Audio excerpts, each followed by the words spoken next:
Hi guys, it's Miss Destiny. We are going to read another story today, and I have my assistant Daffodil here. Say hi, Daffodil. Hi. And she's going to help me answer some of the questions from the story with you. Today we are reading a Curious George book called Curious George Takes a Train. And we have some questions that are going to go with this story. I have our question words up here. We have how, who, that's who something happens to. What? That tells us what happens. When does it happen? Where does the story take place? And why does it happen? So using these question words, I've come up with some questions in our story. And can you read the first one for me? Let me see it. It says, who are the characters? That's right. We're going to be looking for who the characters are in the story. This one says, where does the story take place? So we're also going to be trying to find where in the story this is happening. And then this says, what problems were in the story? We also want to look into how many problems there might be, right? Yes. And Daffodil, can you read this one for me? Let me see it. It says, why was the train master upset with George? Why was the train master upset with George? I guess we'll have to read to find out that one. And this last one, this is going to be our writing question. And it says, do you think George is a good monkey? Why or why not? So I want us to try to use this book as evidence for why George is or is not a good monkey. So let's see.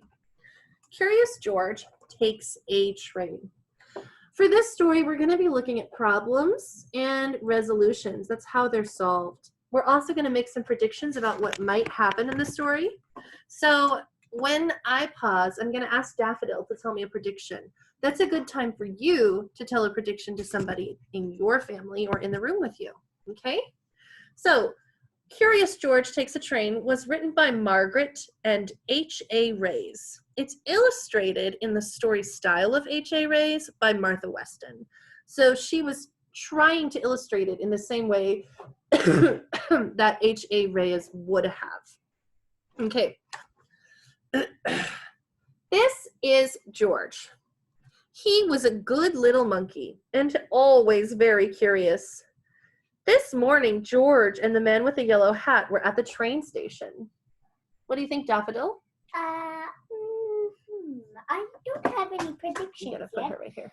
but I do have a question. What's your question? Where do you think that the problem will start? Ooh, so that's how you could find out what type of prediction to make. You can stop right now and predict how far into the story do you think there's going to be a problem? Because I know with George the little monkey, sometimes it doesn't take him very long to cause problems in a story. But let's see. They were taking a trip to the country with their friend, Mrs. Needleman. But first, they had to get tickets. Inside the station, everyone was in a hurry. People rushed to buy newspapers to read and treats to eat. Then they rushed to catch their trains. Look at all of them rushing around. This is a busy train station. Have you ever been on a train, Daffodil? No, because I'm a monkey. Fair enough. Okay. But one little boy with a brand new toy engine was not in a hurry, nor was the small crowd next to him. They were just standing in one spot looking up. George looked up too. We're going to make a prediction. What do you think George saw when he looked up, Daffodil? I think since I'm looking at the illustration, that there is a guy trying to show people where their train is going to. And what makes you think that this is about trains up here? Because it looks like he's wearing an outfit that is like a train master's. Okay, let's see. A train master was moving the numbers and letters on a big sign.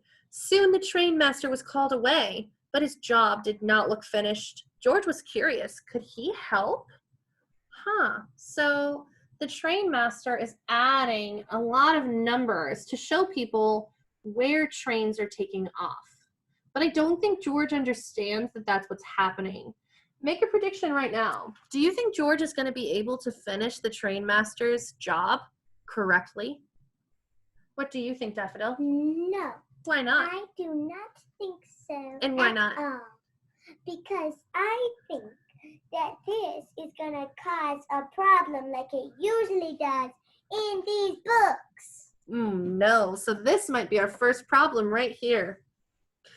The train master was moving the numbers. He got called away. Let's see what happens. Uh-oh, I see George up there by the numbers. I see him moving the numbers. Oh, no! George climbed up in a flash. Then, just like the train master, he picked a letter off of the sign and put it in a different place. Next, he took the number 9 and put it near a 2. George moved more letters and put up more numbers. He was glad to be such a big help. Oh no, but is he helping? I don't. You don't know yet? So. You're not sure? Okay. I don't think so. Let's see. Hey, yelled the man from below. I can't tell when my train leaves. What track is my train on? Another man asked. What's that monkey doing up there? Demanded a woman. She did not sound happy. Oh no. His face tells me something. What kind of expression is his face telling us right now? It is saying mad. Also, did they just offend me since I was a monkey? She is not happy about monkeys right now, is she? His face does look kind of mad, doesn't it? And it also looks like shocked, like he can't believe what's happening right now. Let's see what he says.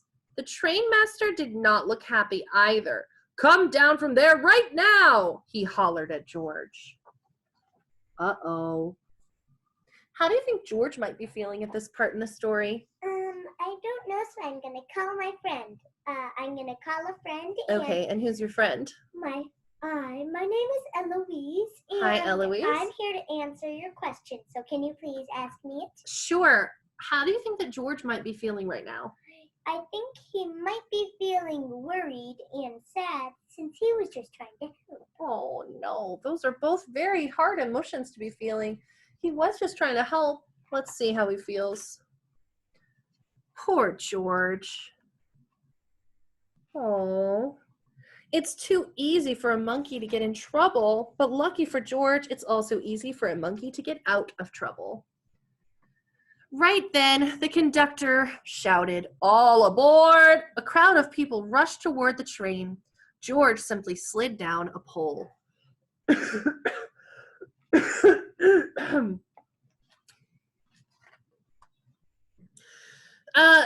He scurried over a suitcase and squeezed with the crowd through the gate. There, he found the perfect hiding place for a monkey. I wonder what the perfect hiding place for a monkey is. I see. He's got 2 little monkey paws inside this trash can. Mm-hmm. Let's see what the words say. Miss Destiny? Yes, Daffodil? You might have got some words wrong. You gotta move a little bit closer to the camera, Daffodil, so people can see you. Oh. You might have got something a little wrong. Here, move yourself this way. There you go. There you go. Yes. You might have got something a little wrong. What do you think I got wrong? Monkeys don't have paws. Cats and dogs have paws. So he has hands, just like we do. Monkeys have something that is similar to a human hand, but it's not exactly the same. Was I incorrect? Well, we can call them paws for now. We can also say hands. Rude. Okay? Rude. Very rude. All right. I'm sorry to be insensitive to monkeys, but yeah, it's not exactly a paw. They have hands, but they don't have human hands, so I don't want that to be confusing for you. The little boy with the toy engine also ran through the gate. "Look, Daddy," he said, "a train." His father looked up. "Come back, son," he yelled. "That's not our train." So the little boy's running. His dad's sitting over here saying, "Oh no, come back." Let's see.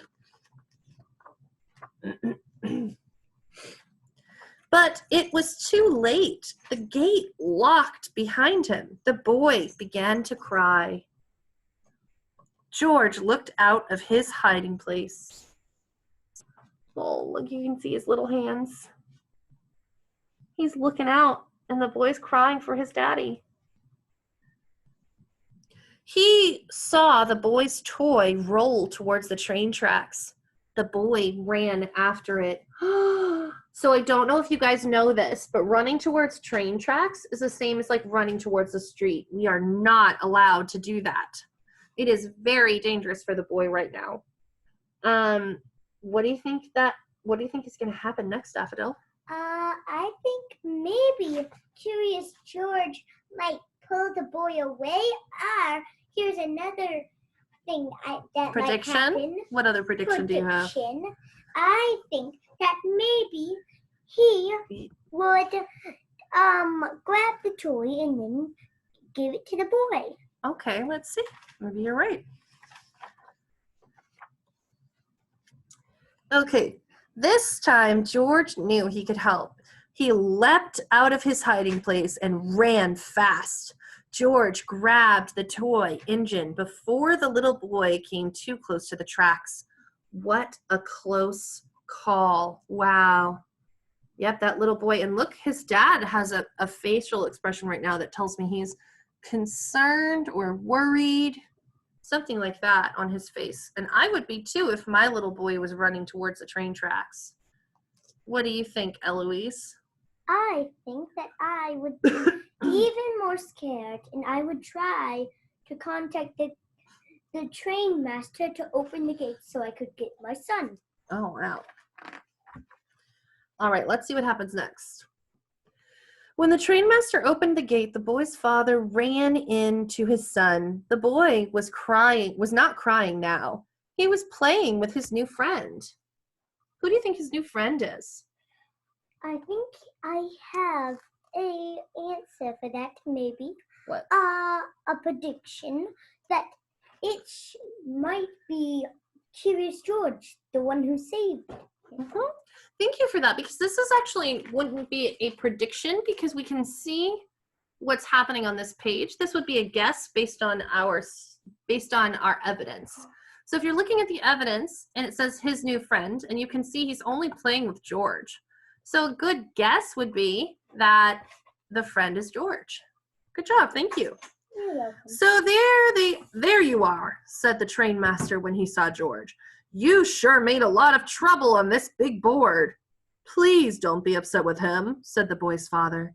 He saved my son. The people on the platform agreed. They had seen what had happened, and they clapped and cheered. George was a hero. Wow, so the train master was still pretty upset, but everyone else seems very happy with George because he saved the little boy. Oh, and look, it looks like the train master is not as upset anymore. Just then, the man with the yellow hat arrived with Mrs. Needleman. It's time to go, George, he said. Here comes our train. This is our train, too, the father said. The little boy was excited. Can George ride with us? He asked.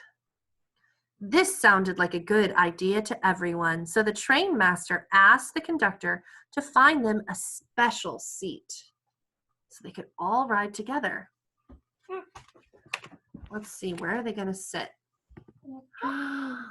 Wow, the very front. And he did, right up front. So they got to sit in the front of the train with the conductor.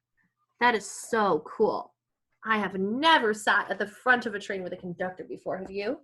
No, because you've never taken on me. I'm a little jealous about that. Well, Daffodil, you'll have to be more like Curious George and go places with us, huh? Yeah, but I don't want to be too curious since he always gets into trouble. He sure does. So we're going to go back to our question board, and we're going to try and answer some of these questions in a live lesson that I'm going to show you guys later. But also, I want you to try and answer some of these at home. And remember that last question down at the bottom. That question is for you to try and answer in writing. Do you think that George is a good monkey? Why or why not? Both of those answers could be given you could give evidence for both of those answers. Say George is a good monkey or George isn't a good monkey, and you could tell me why. There's evidence in the text for both, and I want to see if you can show me that you remember parts of the story to go with your opinion, okay? So the last thing I'm going to show you is my story arc for this story. George started off the story and he felt excited when he got to the train track. He went to the station with the man in the yellow hat, and while he was there, he felt good. Later on in the story, boom, George changed the numbers on the big board and people can't find their trains. You can get it. George feels sad and disappointed about this when he realizes it because the conductor gets mad at him. George then hides in a trash can. After that, he's feeling worried. George sees the boy run towards the toy by the tracks. Uh-oh, now he's worried and nervous. The climax of the story, that's the highest point of the story, building and building and building. This is the big, big problem. The big, big problem in our story is what, Daffodil? It is that he had messed with where the people were going to go. Otherwise, that could get you into some serious problems if you couldn't know where you're going. Daffodil, I totally understand that answer, but there was a bigger problem than him messing with the numbers on the board, wasn't there? Yes. So what happened on top of him messing with the board? He messed up the numbers on the board and people didn't know where their trains were. But what else happened that was really scary? The scariest thing that happened in the story, the one that made you go, oh no. It was when the boy went to the track, and that's still very dangerous, even if he's a monkey, if he tried to get it near a train track. Yes, you should never go near a train track. It's just like trying to cross the street. Like if your bouncy ball rolls into the street, it's like that. It's so dangerous because you can't go out and get it. There might be a car. And so he couldn't go to the train track. There could be a train. And so George saved the little boy's life. Let's see. It says, climax, George saves the little boy. So yes, you were right. Yay. And no one is mad at George. He is forgiven. Once that big crowd of people sees George and the train master is told about what George did for the little boy, he's not mad at George anymore. He's kind of more grateful. So I put that he's happy and he's relieved. And then on the last part, he rides the train with friends and he's content and happy to do that. Now you can make a storyboard like this if you want to. And your storyboard doesn't have to be all writing like my storyboard. You can make a storyboard with pictures. So you can show that the way that the monkey feels on the inside of your storyboard and what happens in the story on the outside. So what you do is you draw a line down your page. You're going to go up and then back down. Miss Destiny? Okay? Yes? Could I help? Of course you can. You can fill in some of the pretty pictures when we're done. Yay! So on this side, the outside of your storyboard, you're going to write what happens. So you can write it in words. You can draw pictures of the monkey doing different parts of the story. You could even make lines if you want to block off your pictures. So you can show us what each part of the story was. Boom, boom, boom, boom. On the inside, you're going to tell how the characters feel. I picked to just say how George feels because he's the main character in the story. So you can draw pictures of the monkey's face when he's feeling different ways. At the beginning, our monkey's feeling happy. So I can draw him with a smiley face on. And I don't need any kind of pictures that are amazing drawings of monkeys. You can draw a monkey really easily by just drawing a circle and then drawing one letter C as an ear and then a backwards letter C as the other ear. And then you give him eyes. You can give him a nose and a mouth. And then there's your little monkey. You can add a tail behind his head if you want to show that he's a real monkey. There you go. There's a monkey. And I can add hands, like our monkey friend said. I can add some body parts. There we go. All right. Yes, Daffodil. I have something that isn't going to be answered to ask. Okay, what? What do you think the man in the yellow hat was doing since they didn't show us? Like, I know they were getting tickets, but do you think there was a problem when they were getting tickets? That's a really good question. What was the man in the yellow hat doing? I didn't think about that. I wonder if when George messed up the board, the man with the yellow hat couldn't find his trade. It doesn't really tell us what they're doing. It only tells us what George, the main character, is doing. I want to see your storyboards. So if you make a beautiful storyboard like this and show the story arc on it, then send me a picture on Dojo or through email and let me see your awesome work. And I will catch you guys in a live video coming up, and I'm hoping that I can link to it here. We'll see how that works, but we'll catch you next time. Say bye, Daffodil. Bye. Peace out, guys. Bye.